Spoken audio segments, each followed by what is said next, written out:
In the past, the people who were kind of left behind were mostly people without a college degree because their jobs were most impacted.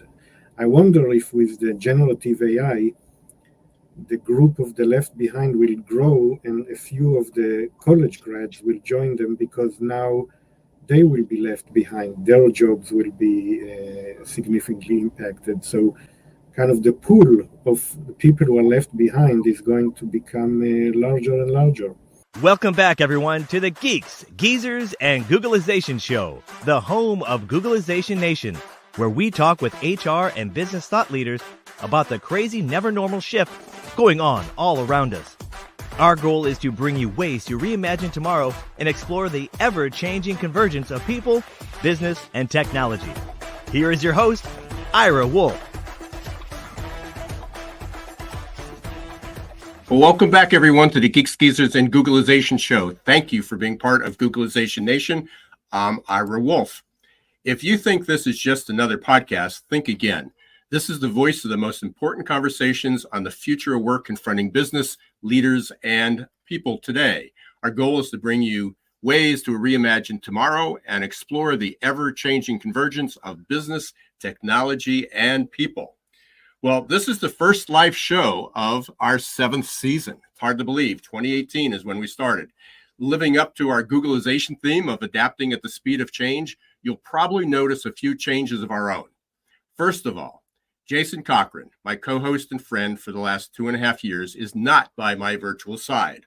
Jason was offered an opportunity to do what he and I talk about every week for the last 3 years, or actually last 6 years.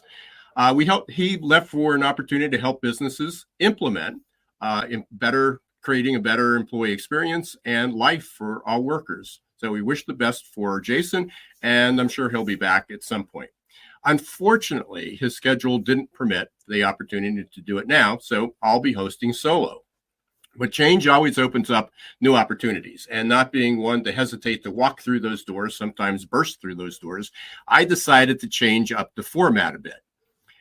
Instead of 2 hosts interviewing 1 guest, we're going to have one host interviewing 2 guests on many of the shows. And this week, we have an all-star duo featuring Geeks, Geezers, and Googleization alumni, Gad Levanon. I think this is his 3rd, maybe his 4th time. Gad is the chief economist at Burning Glass Institute, and Dr. Christopher Borick, director of the Institute of Public Opinion at Muhlenberg College. I can't think of 2 better people to explore the impacts of AI, a booming economy, presidential election, everything that's going on, and certainly the election is shaping up to be controversial and one of the most critical ones in the history of the U.S. So you're going to want to stay right where you are. You might also have noticed that our virtual stage changed a bit.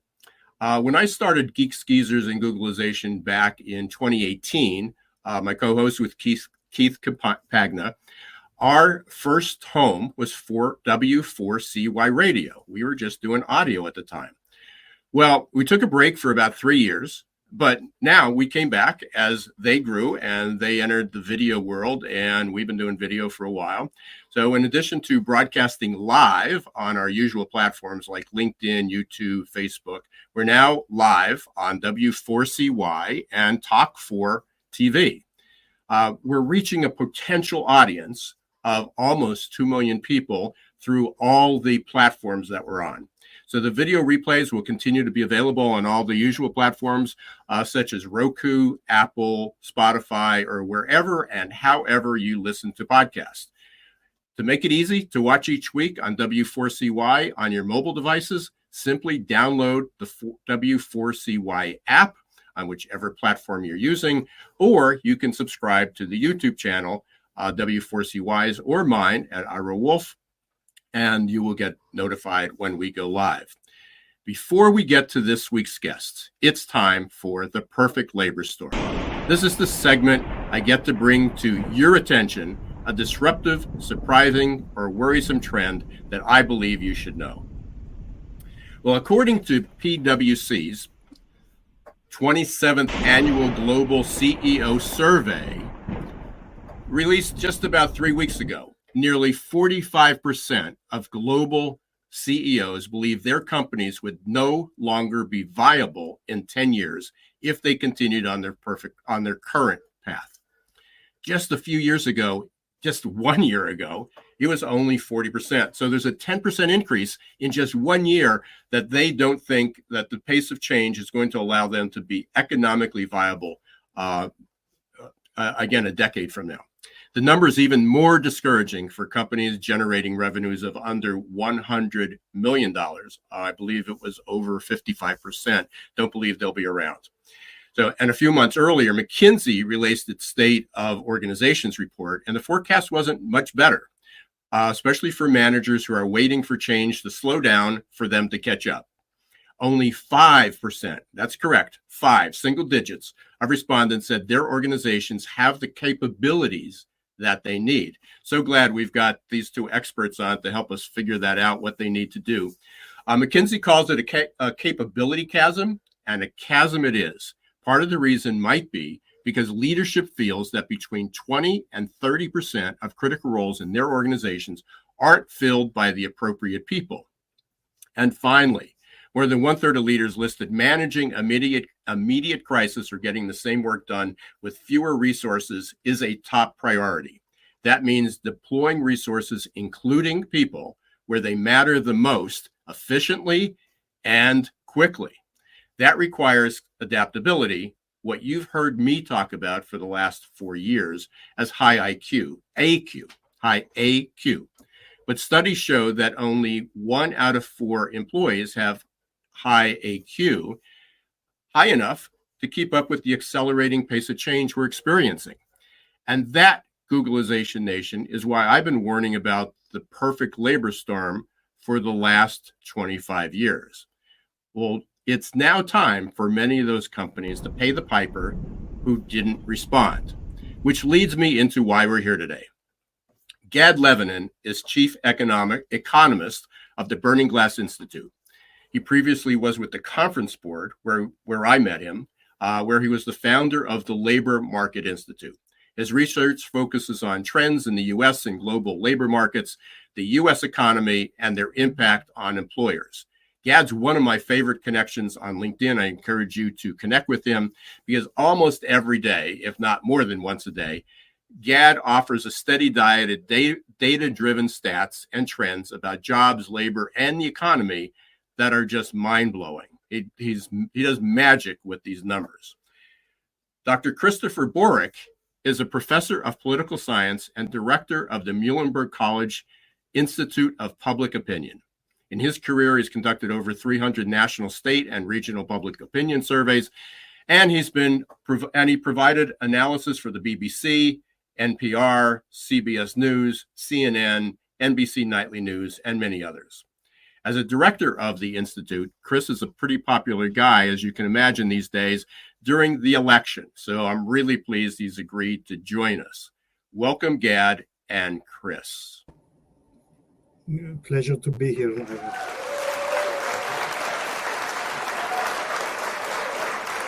Thanks, Ira. It's an absolute pleasure to be with you. And I like that your lead-in included lots of survey data. Made me feel at home. Yeah, and Gad, a numbers guy. We got numbers people here, so stay tuned. So again, I know you both got tons of things on your plates. I really appreciate you being here. Plus, I enjoy talking to both of you. Let's start out this way. We've got a whole bunch of questions. We're the title of the show. It's always difficult to come up with something that summarizes it, but it's sort of, the policy, public opinion, and business are these ships passing in the night. And sometimes it absolutely is that way. Just down the hall from you, Chris, yesterday I was teaching in the innovation and entrepreneurship class, and they showed the discrepancy between the pace of change, how different segments keep up. And, public policy seems to be almost a flat line, where technology is almost this hockey stick. It's almost a vertical line going up at the pace of, how quickly things are changing. And then, individuals in business somewhere fall, in between. So lots to talk about. So I only want to get into the election a little bit, but let's just start out easy. we're 6 weeks into 2024. What's the most surprising thing you've seen or experienced so far this year? Or, what's the biggest takeaway you have, what you've seen so far this year? Sure. Either one. I'll let it. Go ahead, Gad. Happy to go. Well, it's not a huge surprise, but I think most of the indicators that came so far this year are suggesting that the U.S. economy is growing even faster than expected. There's no sign of recession, and very rapid and strong growth. The U.S. is outpacing most other advanced economies for quite a while now. So that's kind of strong 2024 and potentially problems for the Fed in their quest to lower interest rates. Yeah, we'll come back to that because I'm curious why that's going to, I'm sure we'll get into that, why you think that was why that's going to be a problem. It seems that's everybody else is sort of excited and looking forward to it. So, Chris, sorry, didn't want to interrupt you there. No, Ira, and I love where Gad. I was kind of headed in the same direction. I mean, the persistence of the positive macroeconomic news as we've entered 2024 is pretty staggering, right? And as we move into an election year, and of course, political economy, the relationship between economics and politics is very much on my mind. As we move forward, to simplify a very incredibly complex political and economic environment, we've traditionally seen positive macroeconomic indicators deliver success to incumbent presidents trying to reach a second term. We know Joe Biden's trying to do that right now. The big question is does a history of that relationship still hold in 2024 in this changed world that you talk about so often? Will history once again establish that, I could model this? Good economic indicators like the ones Gad just mentioned, will they hold in terms of actually being a powerful force for re-election, or have we moved into something different, which a lot of people are asking me about? So that's kind of takeaways as the start of the year. So sticking with the economy a little bit, let's talk about a year ago. Gad, you were on a couple times, and we were everyone, and I don't know if this was included you, but we also work with the Odeon Capital Group, and they're on quarterly, and we talk about the prediction was, or the most I won't say the choice. The options were soft landing or recession. Okay, here we are a year later, and we've got a booming GDP.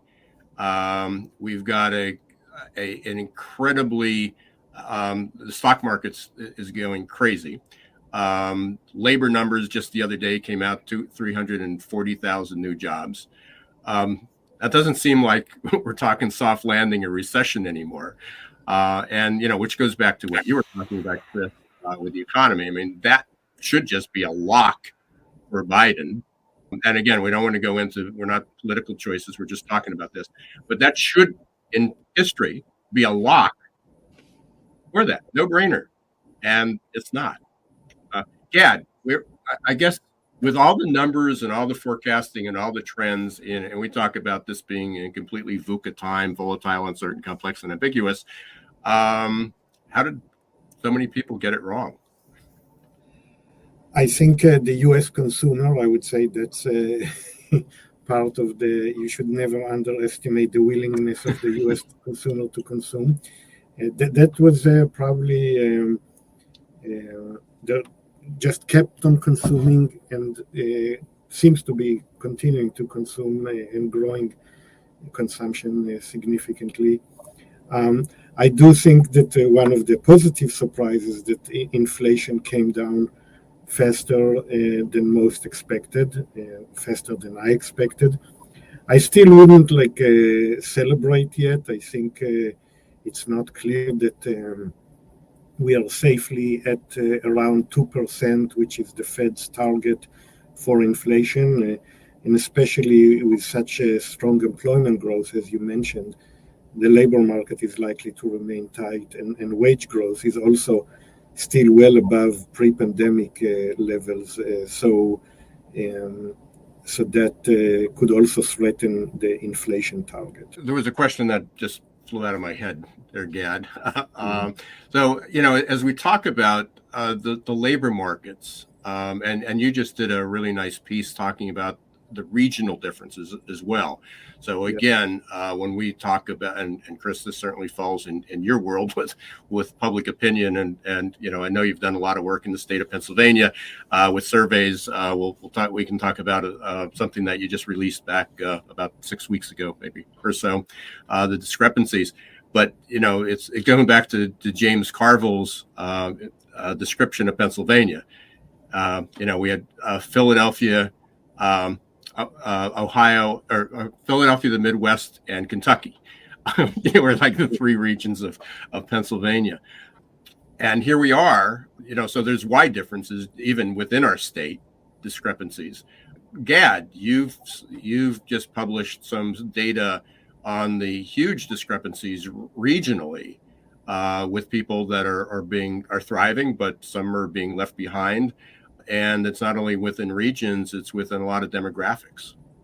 Yeah. I think, when you ask people how you feel about the economy, it's not just about kind of the business cycles, whether the overall economy is growing and whether unemployment rate is high or low. It's kind of when they answer this question, they think long term. And there are several areas in this country that are kind of in a constant decline relative to other parts of the country. And I would say the Midwest is especially coming to mind. It used to be a region that was richer than the average, and now it is gradually declining, and it's now well below the average state in the country. So there is massive migration out of those areas. So if you live there, even if you have a job and you're personally doing well, you're definitely impacted by the surroundings, by communities being depleted, by missing out on tech, for example. Tech is especially strong in the West, but there is also in other rising in other places, but the Midwest is kind of it's skipped the Midwest for the most part. So I think there are very important areas, especially areas that were Republicans, I would say battleground states, where they are significantly feeling more left behind than they used to, which could have important implications for the elections. Yeah, I mean, that seems a little odd because I know like Arizona is, certainly one of those states. Yet, that Intel has been there for years, and now they're talking about building, a lot of other facilities there as well. Texas is there. I'm not sure that's a battle. I mean, it is an important state, but I'm not sure that's a battleground state. You can certainly see that in the Wisconsins, but Pennsylvania's really, there's a lot of activity going on, certainly with Pittsburgh, sort of led with Carnegie Mellon. University of Pittsburgh, the healthcare system out there, is led the state for many years, and then Philadelphia certainly became a lot more active. State College, so we have tech. I mean, there's a lot there, which really go ahead, Gad. Looks like you were going to. I was just saying, like some people in Pennsylvania would not view themselves as the Midwest. but it yeah, just still, Philadelphia views Pittsburgh as the Midwest. but Pennsylvania certainly became a battleground state, and it was safely Democrat, I would say, during the Obama years and before. So I think that's a very interesting one. I think, and probably Chris knows much more about it than I do, but I think the economic decline of the Midwest made some of the states there, especially Michigan, Wisconsin, that were more safely Democrat, they became battleground states, and areas like Ohio that used to be a battleground state now is safely Republican. So that had major implications for the political system. And my wife and I grew up in the coal regions of Pennsylvania, eastern coal regions, and it's shocking going back and looking at the hometown politics that it was staunch Democrat. I mean, you're talking coal miners, you're talking unions, you're talking really blue collar jobs. And so it for when we grew up and through most of the following decades, it was staunchly I won't say liberal, but it was certainly Democrat. And now communities like Hazelton, Luzerne County are pretty outspoken, almost ultra right, super conservative, huge shifts within that. So even a microcosm of where the country is, that's a good example. And I know we've got listeners from around the world, so some of these communities don't make sense, for people. Chris, did you have something to say? No, just it's really fascinating in the way you, Ira and Gad framed it. And I too I grew up just outside of Scranton, and all that experience, one of the most democratic places in the country that's seen a shift. And ironically, it's where the president's from, right? It's his hometown. Right. Deep, democratic roots that he has began there within that community. But as Gad was talking about his description, all of this is a microcosm of Pennsylvania. All the projections, you started, Ira, with projections over the next decade. Pennsylvania's Rural Center released some projections for this decade, in the next 20 years, actually, in terms of Pennsylvania population and the absolute draining of rural counties in the state in terms of population projections, at the same time of growth in the regions that we might describe the eastern portion, the east coast part of the state, the southeast, including the Lehigh Valley. So we all this, the backdrop of those issues that Gad was describing in terms of economic displacement, disappointment, worry about the future, kind of this opinion of decline, is part of many of the experiences in Pennsylvania, but also quite distinct from what we'd see in the growth areas of the state. In the growth areas, in real numbers, the place growing the fastest over the last decade is the city of Philadelphia. In real numbers, percentage-wise, you see some of the collar counties and places up here in the Lehigh Valley. What's so important about that, viewers or listeners might say, well, yeah, okay, that's a nice story for Pennsylvania. Pennsylvania happens to be the premier swing state in the presidential election. It's the biggest prize up for grabs, right? And all of those dimensions that we have talked about are weighing on the choices. And I talked before about public opinion and how people view the future, right? How they view the economy. Things that Gad mentioned, right? And there is this historic disconnect between macroeconomic indicators and public confidence and public views on the direction of the economy, and that's against the backdrop of an election, and it's a backdrop in a place like Pennsylvania, which really complicates the dynamic. As I said before, if I was a modeler and I'd go back in history and say, well, given all the macroeconomic indicators and their predictor of electoral fortunes, this one's done, right? And assuming we're on the same trajectory, I'll take Gad's point, maybe you don't want to be overly optimistic, right? Things could still affect this year, but let's assume it's kind of headed the way it is. It just doesn't simply work in a world right now that I think has some disrupted dynamics going on. I would say, I think another interesting thing that happens and contributed to the shift in the Midwest and other swing states is that I would say during the Obama years, it wasn't clear which party is the party of the elites and which party is the party of the people. Like Mitt Romney and McCain, they were as elite, if not more, than Obama. But I think now there is much more clear alignment of like the elite with the Democrats and the people, I would say let's say the blue collar people with the Republicans, and that I think contributed to this shift, especially in the Midwest. Let's try to pull this back a little bit, I guess, is what are the consequences of all this? Where do we go? Since this is about the future of work, what does this look like 5 or 10 years from now? And again, part of what we talk about a lot here is jobs and labor in the labor market. So it's a little bit different. One of the stats that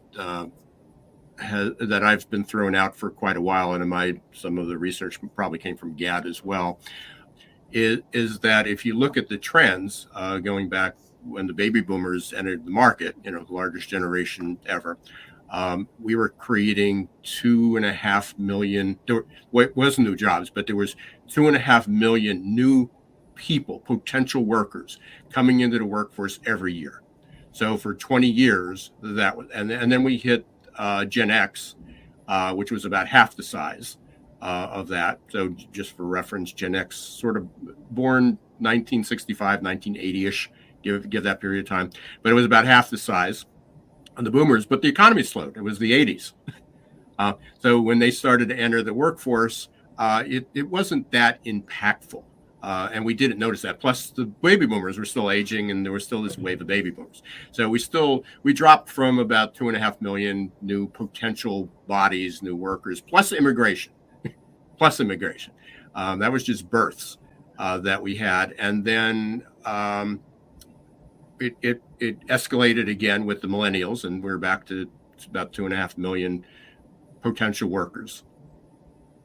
With our birth rate and limited immigration, we're down, and I know some of the stats said we're down to under 500,000 new potential workers, while the baby boomers are retiring, slowing down, aging, dying, and the young generation that's coming in has a whole different outlook on work.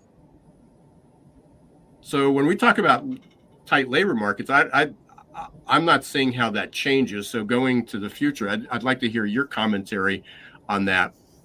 And what's the and then when we come back after the break, we'll weave in the elephant in the room, which is AI. We talk about, people are saying, I need work, we need different work, we need more work, we need higher wages. And now we got, and Gad and I are talking about this tight labor market. It's like, okay, so why isn't all this possible? It should be the other way around. Employers should be screaming, we need workers. So a lot of confusion. So I'll let you comment on that, and then we'll take a short break, and then we'll come back and we'll dig into AI for a little bit. Chris, do you want to lead off? You know what? I think Gad probably could offer much more on the. Okay, all right, that's right. Okay, Gad. But go ahead. Oh, no, please, Chris, please finish. Yeah. No, the one thing I will say is, you laid it out so well. You framed it, Ira, as a political pollster might say, for a way that we could think about, and I'm obviously thinking through a political lens, the labor market, and how this affects our political views, our desires, our views on what the system should do, and those are big ticket items that we don't have time right now. Maybe after the break, but certainly, right? You do hear, and looking at polls of businesses about the labor market, those fears, right, and also the desire for policies that might allow that to happen. And certainly immigration is a gigantic issue in this election cycle, in how it is looked and how it's viewed. And you see tons of nuance, right? Traditionally businesses, how they might view immigration and versus some other kind of cultural aspects of it. And it is a complex dynamic that's going to really play out over the next decade. But Gad, please. I just, since we're talking about immigration, I'll just say that by not solving the border crisis, in fact, we have the most influential immigration policy in many years. I think it's underreported how many new immigrants joined the labor force in the last 2-3 years. There are all those asylum seekers that come to the border and they are let in and they are released, and in a few months they have a right to work. I'm not saying if it's good or bad, I'm just describing the labor market impact. And after a while they do start working, and I'm sure many of the illegal immigrants are also starting to work at some point. So we had a massive inflow, which I think part of the reason why the labor market loosened a little, especially labor market for kind of less skilled workers, really loosened in the last year or two. And an underreported factor is the massive immigration that occurred during that time. So and doesn't seem that it's going to change much anytime soon with the failure to reach an immigration deal. That's an important, I would say not a game changer, but a game mini changer. It's the pre-game show, right? So I want to thank everybody for listening to Geeks, Geezers, and Googlization. We got a lot more to go. Well, we have some more to go, but we're going to take a quick break here. I want to thank Gad Levanon and Chris Borick for joining us. We've been a great conversation. When we come back, we're going to really dig in a little bit more with AI, because ChatGPT came out, which is a small fraction of everything that's going on in AI. But the economy is just going crazy. I mean, there's, if you're in if you were in the right semiconductor stocks, you've made 600% money since the beginning of the year. We're only 5 weeks into it, and crazy gains there. So is this going to be a bust? But AI is certainly not going away. Toothpaste out of the tube. Bad news for folks that think we got to slow it down, regulate it, control it. Public policy, because of its slow pace, just missed the boat, and we're still trying to figure out social media, and that's been around for 20 years. Having congressional hearings on what to do about social media, so we've got a lot. Unfortunately, we only have a few minutes left when we come back to the break. So I'm going to stop talking, and we're going to go to our commercial. We'll be back in 1 minute. Are your employees feeling stuck and just showing up for a paycheck? Is your workforce working harder to get back to normal than adapting to the future? It's time to help them break their addiction to certainty and develop a growth mindset.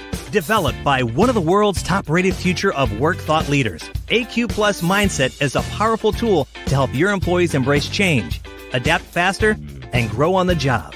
Conveniently delivered to any smartphone or laptop and easy to digest 5 to 10 minute lessons. Managers can sit back and watch employee attitude shift towards growth and innovation in just 30 days. Are you ready to help your employees thrive in this ever-changing, never-normal world? Encourage them to show more grit, resilience, adaptability, and unlock their potential? The journey to a growth-filled future starts with a growth mindset. Visit aqplusmindset.com or call 484-373-4300. Everyone, welcome back to Geeks, Geezers, and Googlization. We've got Gad Levanon, Chief Economist at Burning Glass Institute, Chris Borick, who's Director of Public Opinion. I keep saying public policy, but it's Director of the Institute of Public Opinion at Muhlenberg College. When we left off, we were talking about the labor markets. So, but we're also I want to integrate AI. I mean, it's more than the elephant in the room. It's a whole family of elephants that are in the room. We knew it was coming. Right, it's right before the pandemic, and we've had this pandemic thrown into this mix of everything.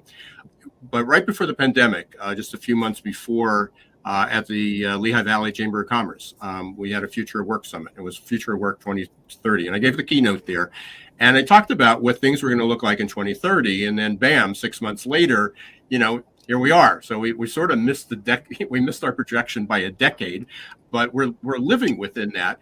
I think we missed the projection on the AI. We thought this was going to be a kind of a linear, gradual rollout, and ChatGPT shows up, and all of a sudden it blows up. It's not only in consumers' hands, but it seems like every industry, every business, probably combined with the labor market. So let's talk a little bit about, Gad, maybe the impact that we should expect to see with AI on the labor markets. Chris, certainly on the election, but on the future, the future as well, future of work, what your take is on that. So let's start with Gad. Where are you seeing the impact? I mean, is the fear of we're going to wipe out? I mean, I don't see it that way, but the dystopian view is it's going to eliminate all these jobs. It's going to change jobs, but are we going to go through the traditional outcome where there's just millions of new jobs? Well, so, in the past 10, 20 years, quietly but surely, a lot of millions of clerical and office support jobs were eliminated. And it didn't make the news that much. Yeah, but bank tellers, and it was like ATMs are going to get rid of all the bank teller jobs.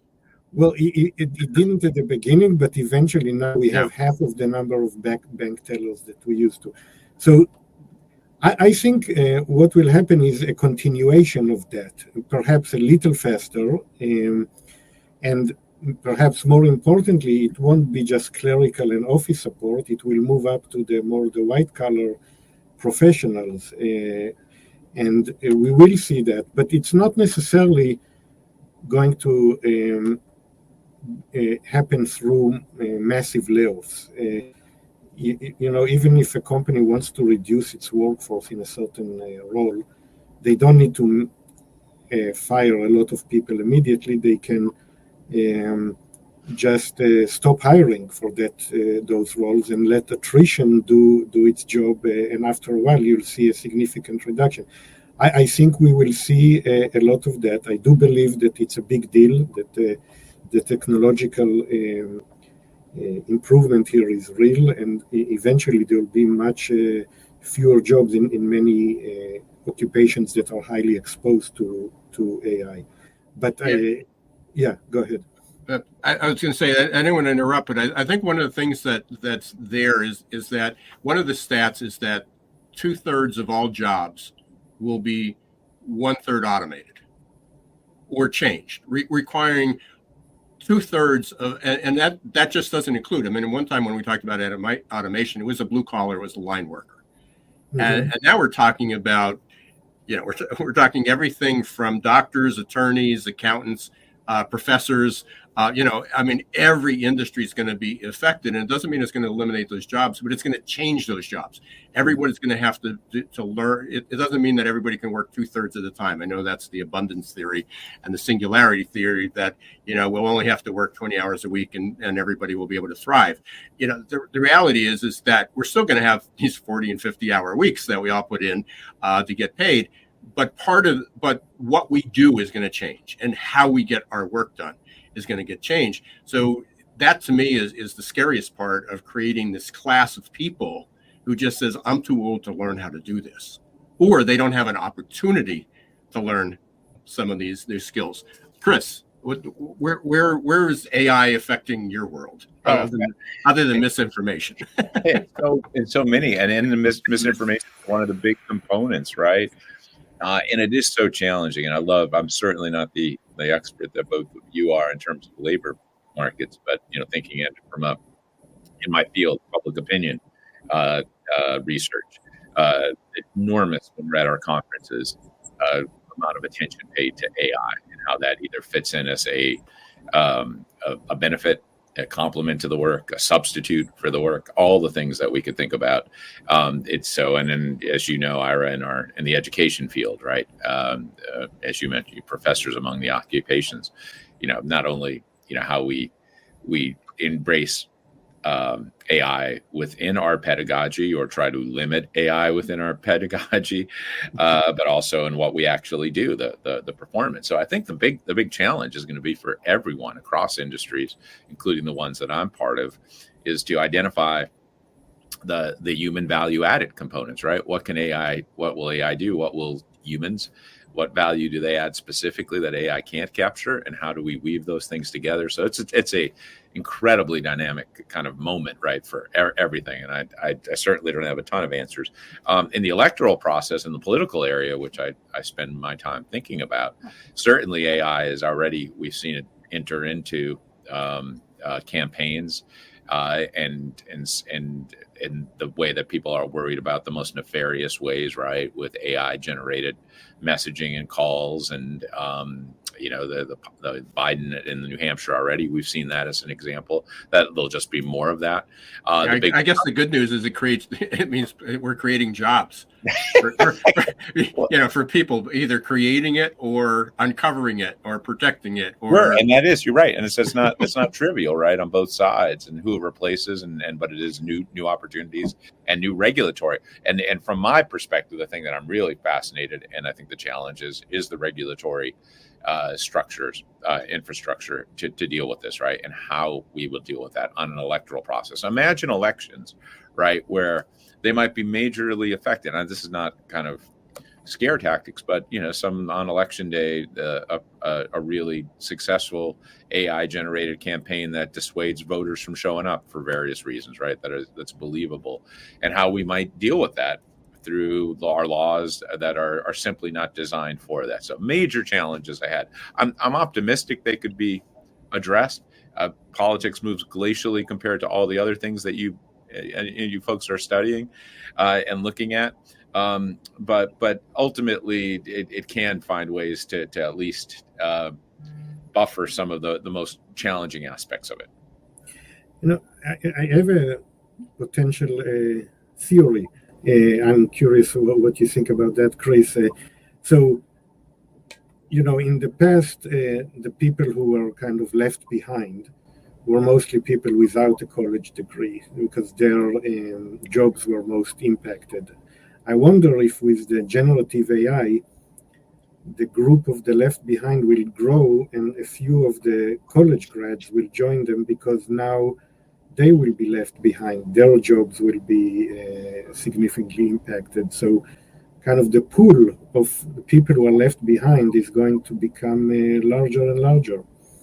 And a different demographic, right? I mean, that's fascinating. We've seen the shift kind of, as we talked about earlier in the show, of the populist ascension in the Trump era and the Republican Party, right? And the push to the Democratic Party of higher educated, wealthier elites, if you will, away from the Republican Party. So you see these shifts going on.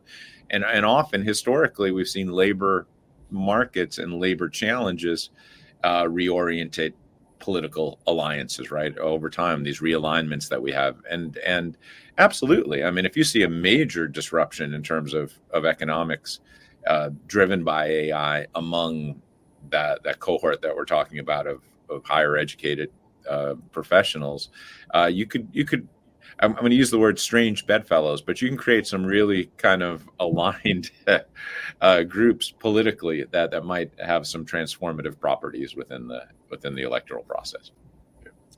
Unfortunately, we are coming up to the end of the show, because we can go on. I've got at least 9 more questions here, but so hopefully we'll be able to carve some time out and get you guys back, during the course of the year and get some progress on that. There's 2 things I'd like to do our lightning round. I want to give you guys an opportunity how people can reach out to you as well. So let's do those together in the sake of time. So Chris, my question for you is, in our lightning round, is something get a little bit more personal about you.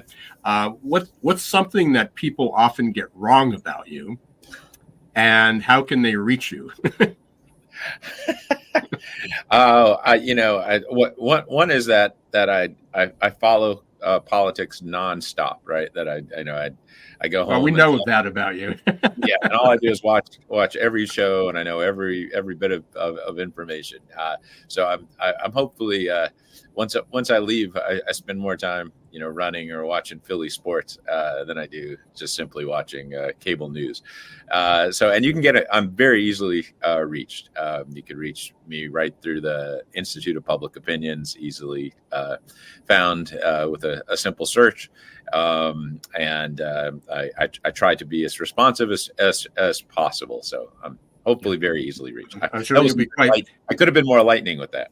You'll be quite busy this year, so we'll give you a little leeway in getting back to us.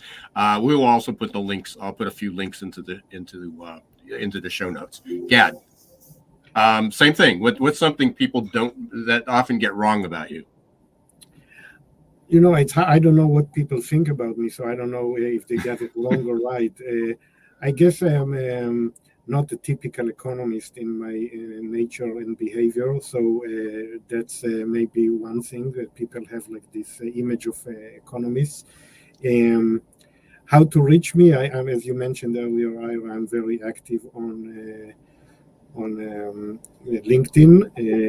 And I work for a relatively new organization, the Burning Glass Institute, and I encourage everyone to check us out and look at what we're doing on our website. So maybe we can put that later on as well. Yeah, definitely. You guys do some incredible work, and I highly recommend connecting with Gad up on LinkedIn, and he's kind of active. I mean, you're always interacting with everybody, and there's some super smart people up there, especially when we're talking about the labor markets. And sometimes it gets a little, economic-y, geeky, but yeah. But yeah, I would put you in the category of the the stereotypical, although you're not an accountant, but the extroverted accountants, the extroverted economist, right? Yeah. So again, appreciate both of you taking time out of your busy schedules, crazy parts of the year.